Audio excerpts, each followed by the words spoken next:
시간이 한번 남아 있고, 또 나머지 1시간은 우리가 전체를 한번 복습하는 의미로 또 전체를 살펴보도록 하겠습니다.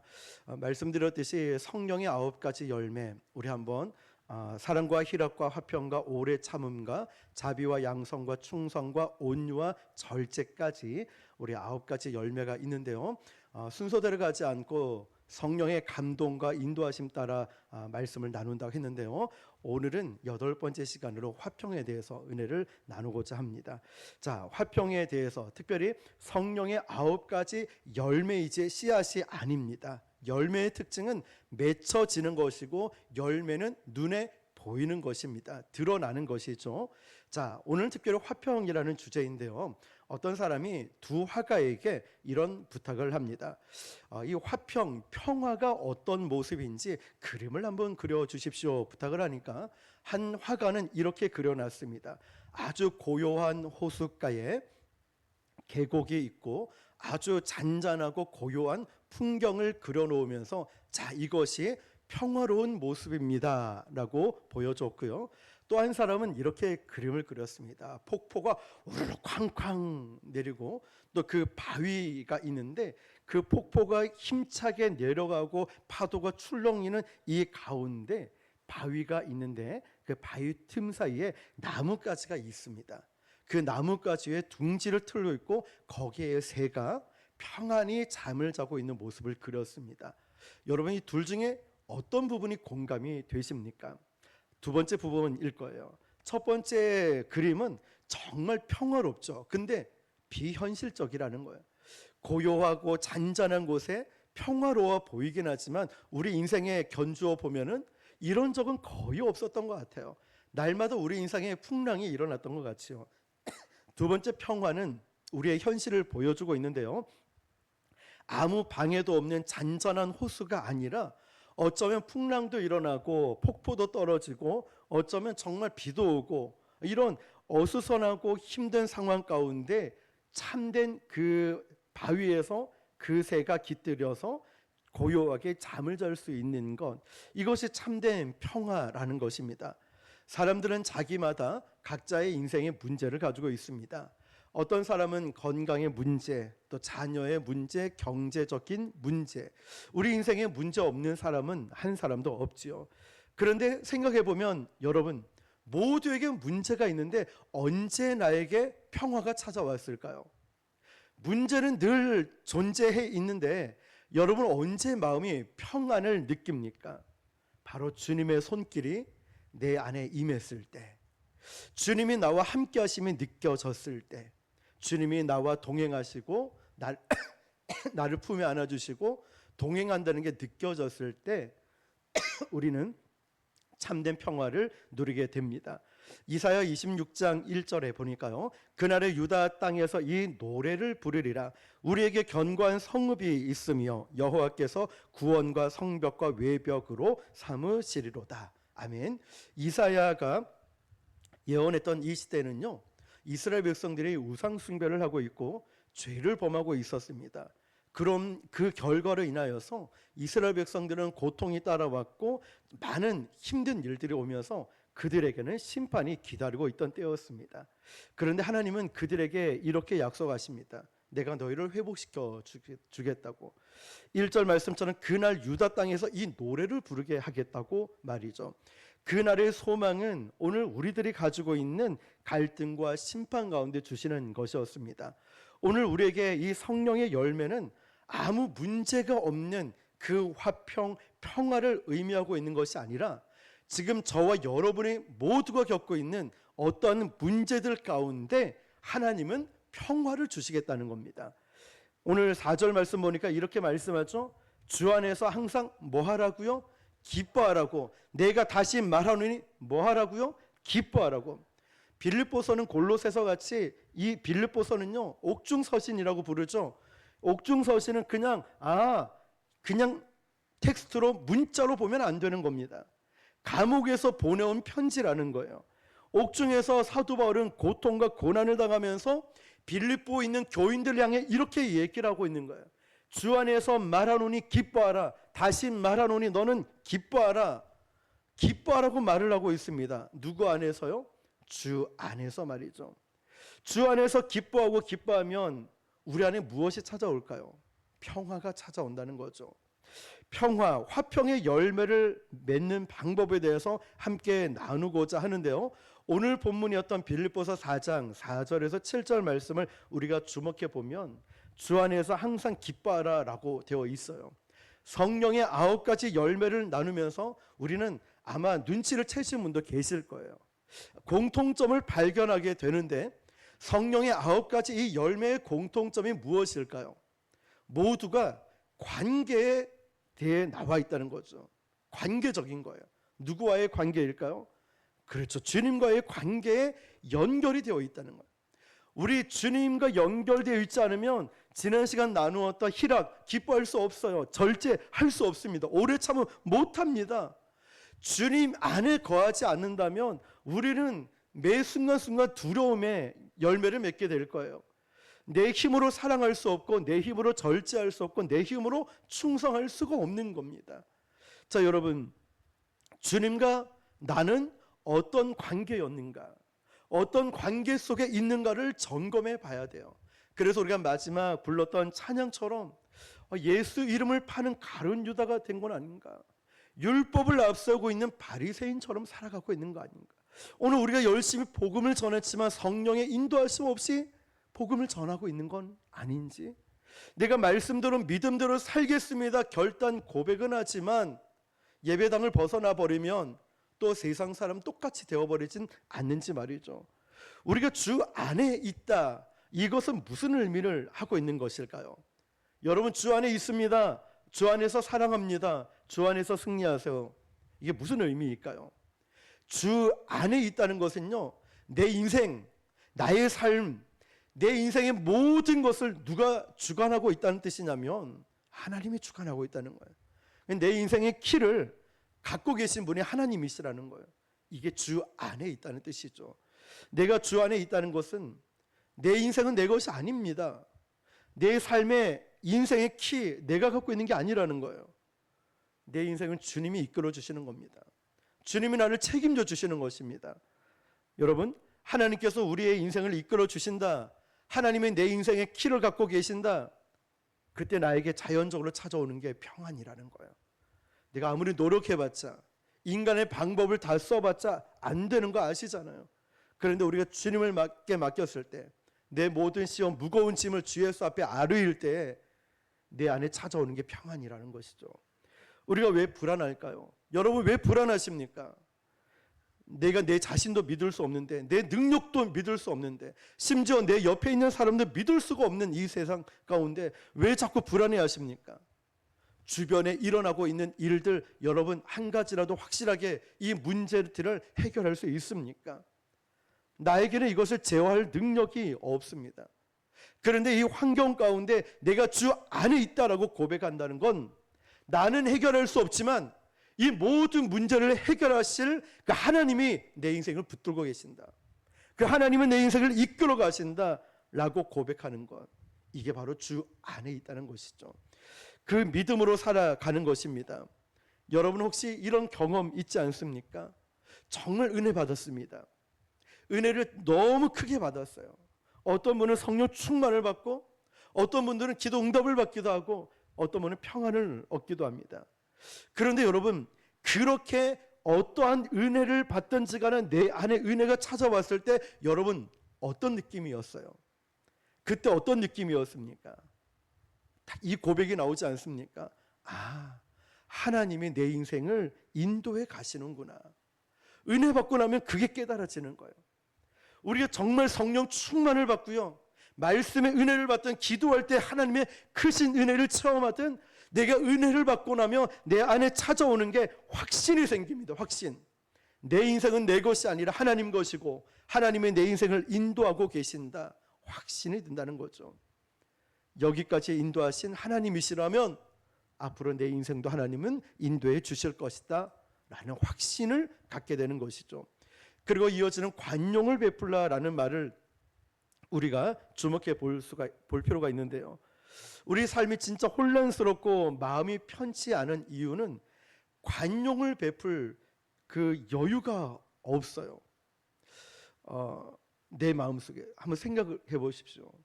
어제 아침 일찍 모르는 번호로 전화가 걸려왔습니다. 받아보니까 여기 1층에 있는 직원인 거예요. 교회 스타렉스가 이제 주차되어 있는데 후진하다가 박은 거예요.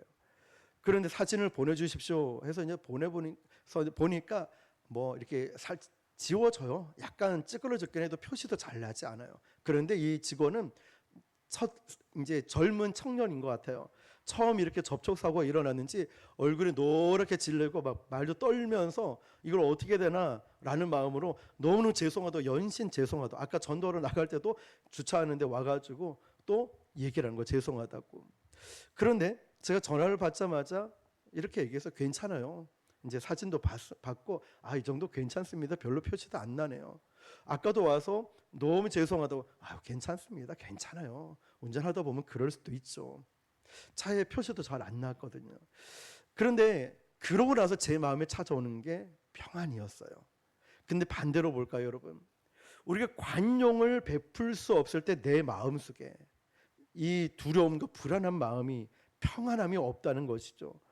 우리가 여유가 없으면 관용하지 못하면 평화를 잃어버립니다.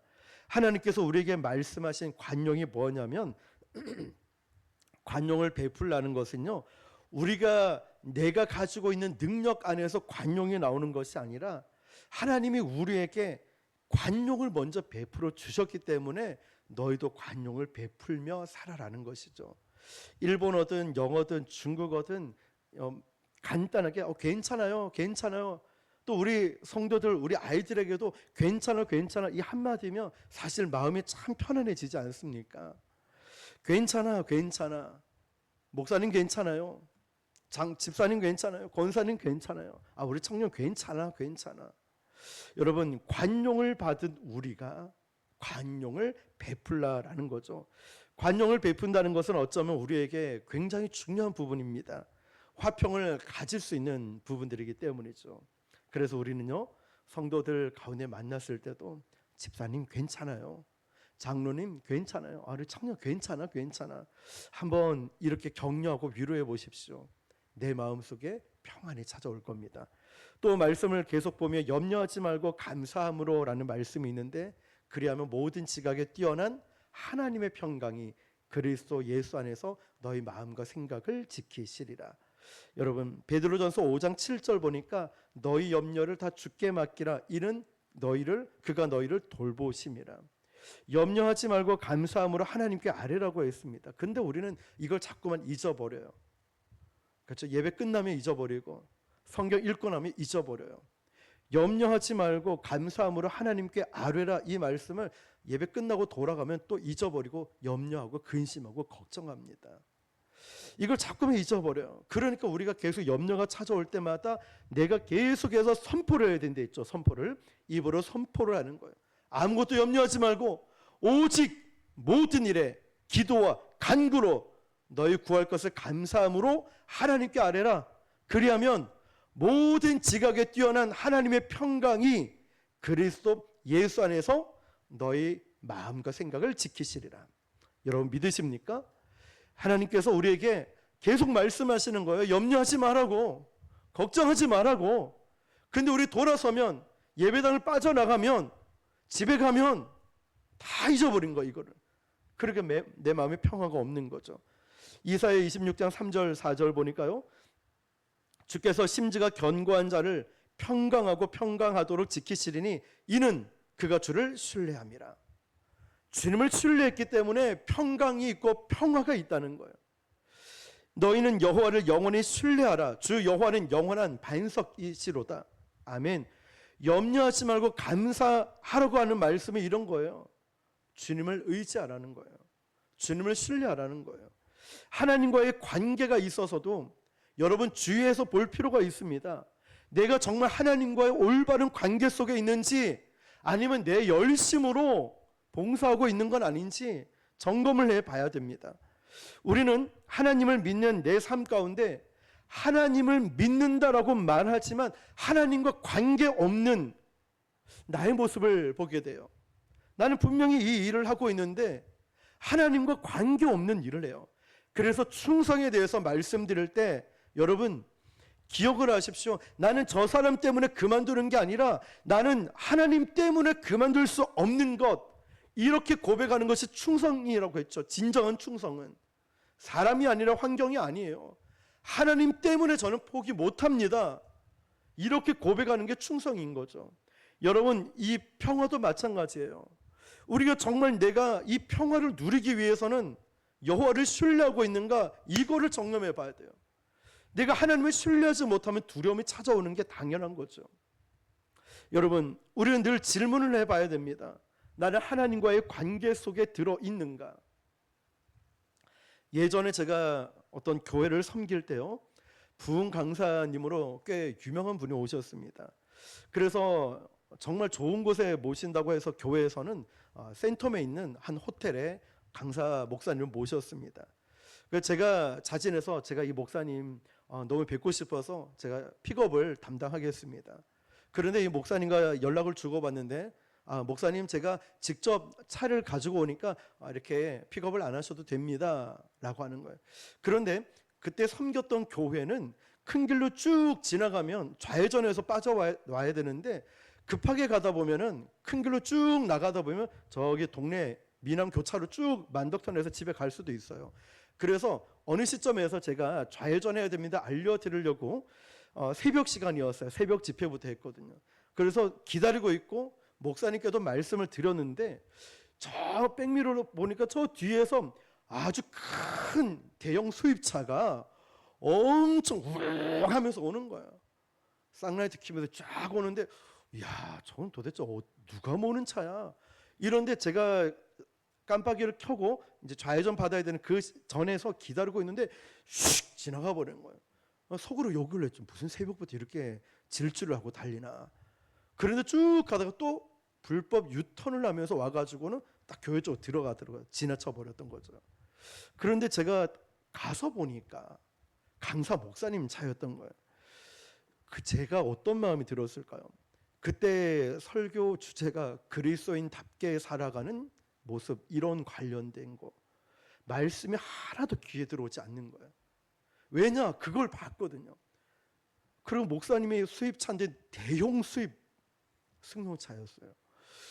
그런 거 불법 유턴해가지고 과속해서 가는 모습, 이런 걸 보고 나니까 그러면서 그리스도인답게 살아가야 된다고 막 열변을 토하면서 설교하시는데 하나도 귀에 들어오지 않고 오히려 마음이 굉장히 불편하더라고요.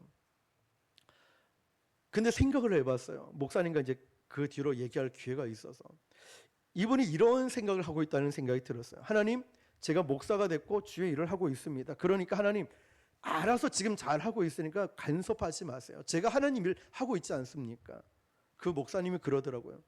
이 목사님, 저는 설교 100편을 머릿속에 다 놓고 있어서 어느 곳에 가면 그냥 설교 쫙 나옵니다. 설교만 읽으면 한 편이 쫙 다 나와요. 나는 눈빛만 봐도, 어떤 표정만 봐도 어느 때 웃길 수 있고 어떤 때 울릴 수 있고, 나는 다 그게 100편이 준비되어 있어요. 이 얘기를 하는 거예요.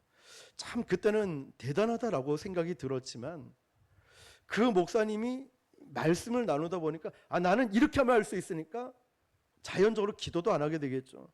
자연적으로 시간 딱 맞춰서 그냥 달려오게 되죠. 아무런 준비 없이. 여러분, 저는 이런 생각이 들었어요. 우리도 은혜 받잖아요. 은혜를 경험하고 우린 믿음이 있잖아요. 그리고 직분도 있고 사명 감당 잘하고 있잖아요. 그래서 하나님이 저와 여러분 아마 이 자리에 세우셨지 않습니까? 그 하는 일도 우리는 주의 일을 하고 있어요. 그런데 우리 마음속에는 하나님 상관하지 마세요. 나 주의 일을 하고 있는 거잖아요. 하나님, 내 가정, 내 일 내가 알아서 할 테니까 신경 쓰지 마세요. 하나님과 관계없이 예배당을 벗어나면, 세상에 나아가면, 직장에 가면, 가정에 가면 하나님과 관계없이 나는 원래 이렇게 살았지, 이러면서 하나님 따로, 내 신앙 따로 살아가고 있지 않을까요? 저는 말씀 준비하면서 그 목사님이 오래됐음에도 불구하고 생각이 났어요. 아직도 그 차가 눈에 선하고 그 상황이 오랫동안 남아 있었거든요. 자, 여러분, 어쩌면 그 모습이 지금 저에게도 있고 여러분에게도 있을지 몰라요. 오늘 예배를 드리고 있고 기도도 뜨겁게 하고 찬양도 뜨겁게 하실 텐데, 어쩌면 하나님이 나를 부르셨고 하나님, 내가 이 주의 일을 하고 있으니까 내가 알아서 할게요. 간섭하지 마세요. 하나님과 관계없는 나의 열심으로 가고 있지는 않을까요? 그래서 우리에게 찾아오는 불편함, 찾아오는 두려움, 불안함, 내가 이렇게 열심히 했는데 왜 나에겐 왜 이런 일들이 일어나는 거야? 그래서 하나님이 우리에게 주셨던 관용, 평강이 있는데 문제가 뭐냐면 누군가가 나 때문에 마음의 평화가 깨질 수 있다는 거예요. 저는 그때 그 목사님 때문에 은혜를 못 받았어요. 당연히 받을 수가 없겠죠. 그걸 또 봤는데, 그 상황을 봤는데 이것이 성령의 열매는 아니라는 것이죠. 거짓 열매가 될 수 있죠. 내가 하나님의 사람인데, 내가 예수 믿는 사람이고, 내가 직분자이고 성도인데 나 때문에 누군가의 평화가 깨어지고 있다면, 여러분, 성령의 열매는 씨앗이 아니라고 계속 말씀드리죠. 열매가 분명하다고 보이는 것은 드러나는 거예요. 맺혀지는 겁니다. 누군가가 저걸 보면 저 집사님은 성령의 열매를 맺고 계시는구나. 저 성도님은 이런 게 성령의 열매지. 보면 알 수 있어야 돼요. 기도를 하든 찬양을 하든 은혜를 받았든 내 삶을 통해 보여져야 되는 거예요. 달라져야 되는 거예요. 구분이 되는 것입니다. 여러분, 우리가 화평의 열매를 맺는다면 누군가는요, 나 때문에 하나님과의 관계 속에서 화평의 역사가 일어나야 되는 거예요. 나 때문에. 왜? 내가 화평의 열매를 맺고 있으면 나 때문에 화평의 열매. 목사님, 나는 화평합니다, 하나님과. 아니요, 나만 화평한 게 아니라 열매잖아요, 열매. 성령의 열매가 맺었는데, 그러면 나만 하나님과의 관계가 문제 없어요, 이게 아니라 나 때문에 다른 누군가도 화평의 열매를 보고 맺힐 수 있는 역할을 해야 된다는 것이죠. 나 때문에 교회가 화평해져요. 나 때문에 셀이 화평해지는 거예요. 교육부서가 화평해지는 거예요. 나 때문에 지역 주변이 화평해지는 거예요. 누군가에게 화평이 전해지게 되는 거예요. 여러분, 딱 말씀을 준비하고 하나님께서 참 계속 이거를 묵상하고 다니면서 오늘 정말 이게 하나님의 일하심인 것 같아요. 오늘 두 군데를 기억이 남아서 제가 전도 일기를 썼는데요. 하나는 식육점이에요. 그런데 참 많은 이야기들을 나누었는데요. 핵심적으로 말씀드리면 이 얘기를 하는 거예요. 목사님, 저번에 목사님 왔다 갔을 때 손님이 있었죠. 네, 손님이 있었죠. 그분이 목사님 보고 누구냐고 묻길래 교회부터 목사님 이야기를 쫙 다 했어요. 그런데 제가 그 손님에게 이렇게 얘기했어요. 나는 지금 종교가 다르지만 내가 만약에 교회 간다면 꼭 부곡 순복음교회 갈 거다. 손님한테 그 얘기를 확실하게 얘기했대요. 이게 화평이 아닌가. 하나님께 감사하더라고요. 또 하나는 반찬 가게예요. 이 반찬 가게의 사장님은 불교 신자거든요. 그런데 처음 만났을 때는 굉장히 좀 쌀쌀맞고 날카로워서 말을 잘 못 붙였어요. 그런데 어느 순간부터 친해졌었는데, 그런데 이분은 그때 처음 저에게 하는 말이, 나는 예수 교회 다니는 사람은 싫어합니다. 나한테 교회 얘기 하지 마세요.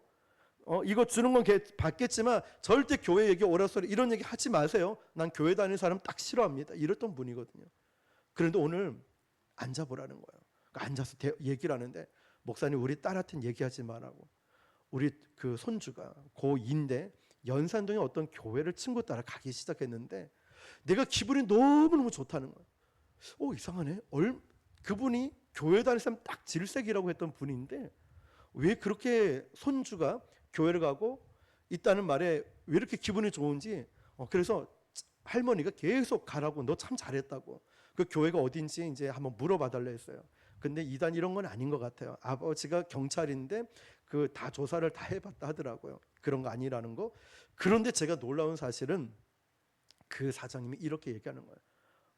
부곡 순복음교회에서 매주 전도 나오는 이 모습을 보고 자기는 교회에 대한 생각이 바뀌었대요. 이제 교회 다니는 사람들의 생각이 이제는 바뀌어서 나쁜 사람만 있는 게 아니라 좋은 사람도 있구나, 이게 아니라 교회 다니는 사람은 다 좋아. 그런데 우리 절에 다니는 사람은 가족 같은 개념이 아니라 자기만 잘 살면 되기 때문에 그런 개념이 없는데, 교회는 형제 자매 이렇게 부른다면서. 네, 맞아요. 가족이기 때문에 그래요. 난 그게 참 좋더라. 근데 여러분, 오늘 말씀을 준비하면서 오늘 두 가지 그분 만난 게 우리 교회가 화평케 하게 만드는 게 이런 거구나. 나 때문에, 우리 때문에 그분이 예수님과의, 또 교회 다니는 사람과의 이런 좋은 화평의 관계가 맺어지는 게 성령의 열매구나 깨닫게 된 거죠. 여러분, 또 말씀 보면 모든 사람에게라고 되어 있잖아요.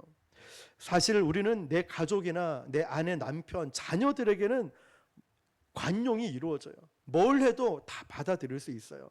그런데 다른 사람은 아니야. 저 사람은 나 관용할 수 없어. 나 저 사람은 이해 못해. 저 사람에게는 난 별로 마음에 안 들어 라고 생각을 하죠. 그런데 오늘 말씀에 뭐라고 하냐면 너희 관용을 누구에게 알게 하라고요? 모든 사람들에게. 너희 가족만 그런 게 아니라 너희 친한 사람에게만 그런 것이 아니라 모든 사람에게 알게 하라고 말씀하는 거예요. 여러분, 우리도 사랑을 받고 관용을 받은 자입니다. 자격이 없는 나예요. 근데 왜 내가 구분을 시키냐 이 말이에요. 자격 없는 내가 사랑을 받고 관용을 받고 구원받았는데 왜 나는 이 사람 저 사람을 내가 구분을 짓고 잣대를 지어서 왜 내가 그렇게 하냐고요. 여러분, 모든 사람에게 관용을 베풀라. 주께서 가까우시니라. 제가 청년 때요, 수영을 친구들과 이제 바닷가에 있었으니까 자주 하러 다녔습니다. 중고등학교 시절에도요, 또 초등학교 시절에는 그때는 괜찮았어요. 이제 빨가벗고 수영을 하러 다녀. 그때는 괜찮았어요. 지금은 안 되지만. 그런데 이제 중고등학교를 가고 이제 대학교 가고 이럴 때 친구들과 가까운 바닷가에 가서 수영을 했어요. 그런데 너무 수영을 좋아해가지고 그 당시에 때로는 이제 비가 와도 이제 막 젊은 혈기에 비도 오고 막 바람도 부는데도 야 우리 수영하러 가자 이래 친구들 갖고 수영을 하러 갑니다. 그런데 조금 깊은 데 가서 하자고 해서 이제 모래사장에서 안 하고 저기 바위가 있는 곳이었어요. 그 절벽을 타고 넘어가서 수영을 해가지고 큰 바위에 올라갔어요.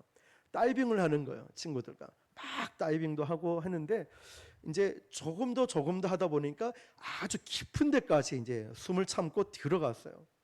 그런데 제가 깜짝 놀란 게 분명히 저 밖에는 막 비도 오고 바람도 불고 이런데 바닷속에는 너무 고요한 거예요. 자, 여러분, 염려하지 말고 근심 걱정하지 말고 하나님께 아뢰라, 맡기라는 게 바로 이런 부분인 것 같아요. 저와 여러분이 정말 이 세상에서 문제 근심이 있지만 하나님과의 관계 속으로 들어가면 우리가 이 평화를 경험할 수 있다는 거예요. 하나님이 주시는, 주변에는 풍랑이 막 일어나고 어려움, 고난, 근심, 걱정이 있는데 하나님 손을 꼭 잡고 있으니 파도가 치고 풍랑이 일어나도 날씨는 안 좋아도 하나님과의 깊은 관계 속에 들어가니 나에게 평화가 찾아오는 거예요. 여러분, 아이들이 막 떼를 써요. 이거 사달라 저거 사달라. 물론 세뱃돈을 받고 나서 엄마 아빠가 준다 해놓고 안 주기 때문에 그런 것도 있고 평소에 사준다 해서 안 사줄 때도 있겠지만 어떤 경우에는 안 사줄 것 같으니까 막 떼를 쓰는 경우도 있죠. 신뢰하지 못하니까. 우리가 하나님 앞에 막 떼를 쓰고 우리 하나님을 자꾸 불신하고 두려워하는 이유는 내가 하나님을 믿지 못하는 그 마음이 있으니 나에게 평화가 깨지는 겁니다. 주님께서 오늘 저와 여러분에게 사랑하는 아들아, 힘들지? 어렵지? 두렵지? 괜찮아. 내가 너의 인생의 키를 이거 내가 갖고 있잖아. 걱정하지 마. 오늘 주님이 저와 여러분을 위로하십니다. 힘들었던 삶에, 두렵고 불안했던 삶에 사랑하는 내 딸아 괜찮아? 아들아 괜찮아? 많이 외로웠지? 힘들었지? 걱정하지 마. 너 인생은 내가 책임져.